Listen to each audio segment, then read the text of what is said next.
రైతు సోదరులకు నమస్కారం అండి. నేను చాలా కామెంట్స్లో చూసింది ఏంటంటే అండి, ఎప్పటికీ చిల్లి గురించే నాన్న, కొంత పత్తి గురించి, కాటన్ గురించి కూడా చెప్పండి. కాటన్లో మేజర్గా ఇప్పుడు ప్రజెంట్ ఎదుర్కొనే కలుపు సమస్య గురించి చెప్పండి అన్న అని నన్ను చాలామంది అడగడం జరుగుతుంది. అందుకోసమని ఈ వీడియో పోస్ట్ చేస్తున్నానండి, తీస్తున్నా. ఈ చేను, మీరు చూస్తున్న చేను వచ్చేసి నా సొంత చేనండి. కాటను నా సొంత చేనండి. నేను కాటన్ వేస్తాను, చిల్లి వేస్తాను, మొక్కజొన్న కూడా వేస్తానండి. చాలా వరకు నా సొంత అభిప్రాయాలు, నేను కొట్టే మందులు చాలా వరకు తెలుసుకుంటాను. నేను గ్రాడ్యుయేషన్ చేసిన, వ్యవసాయం చేస్తున్నా. చాలా వరకు తెలుసుకొని నాకు తెలిసిన మందులను మీకు షేర్ చేస్తూ ఉంటానండి. సీడ్ అయినా మందులైనా.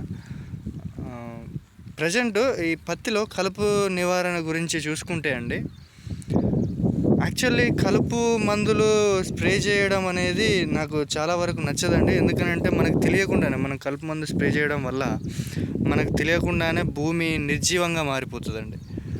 చాలా వరకు సారవంతాన్ని, తన బలాన్ని, తన పోషక విలువలు అన్నిటినీ కోల్పోతుందండి, నిర్జీవంగా మారిపోతుంది. దీనివల్ల ఇన్ ఫ్యూచర్లో మనకు దిగుబడి, పంట పండే అవకాశం చాలా వరకు కోల్పోతామండి. అందుకోసమనే ఈ వ్యవసాయ అధికారులందరూ గడ్డి మందు కొట్టద్దు అని సూచనలు ఇస్తుంటారు. కాకపోతే తప్పని పరిస్థితుల్లో రైతులు ఇట్లా ఎడతెరగని వర్షాలు పడడం వల్ల, ఇట్లాంటి తప్పని పరిస్థితుల్లో ఈ లేబరు కూళ్ళు ఎక్కువ పెరగడం వల్ల, ఛార్జెస్ పెరగడం వల్ల, ఇప్పుడు ఈ కలుపు తీస్తే అండి మనకు చాలా ఖర్చు వస్తుంది. 300-350 పెట్టేందుకు ఒక కూలీ మనిషి కూడా దొరకట్లేదు. ఈ కలుపు తీస్తే చాలా వరకు ఖర్చు వచ్చే అవకాశం ఉంది. చాలా వరకు పెరిగింది గడ్డి, దంతే కూడా సాగట్లేదు, గుంటుకు కొడదామన్నా సాగట్లేదు.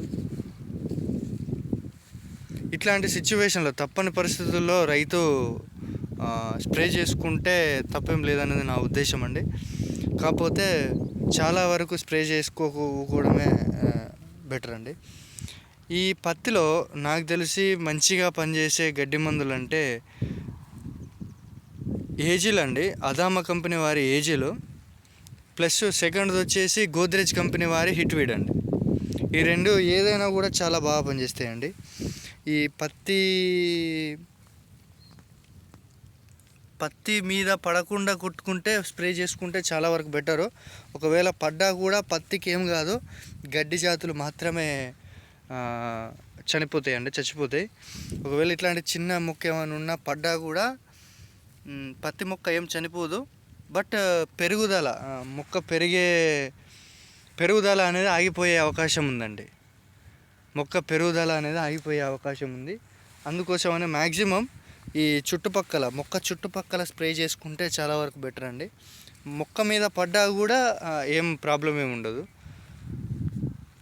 కాకపోతే కొంత టైం, ఒక 1 వీక్ అయినా 4-5 డేస్ అయినా మొక్క పెరుగుదల ఆగిపోయే ఛాన్సెస్ ఉంది. తర్వాత మనం న్యూట్రియన్స్ ఇట్లా ఏమైనా స్ప్రే చేసుకోవడం వల్ల, మొక్క ఎర్రబడ్డా కూడా న్యూట్రియన్స్ ఇట్లా ఏమైనా స్ప్రే చేసుకోవడం వల్ల మళ్ళీ తిరిగి పుంజుకొని పెరుగుదల స్టార్ట్ అవుతుందండి.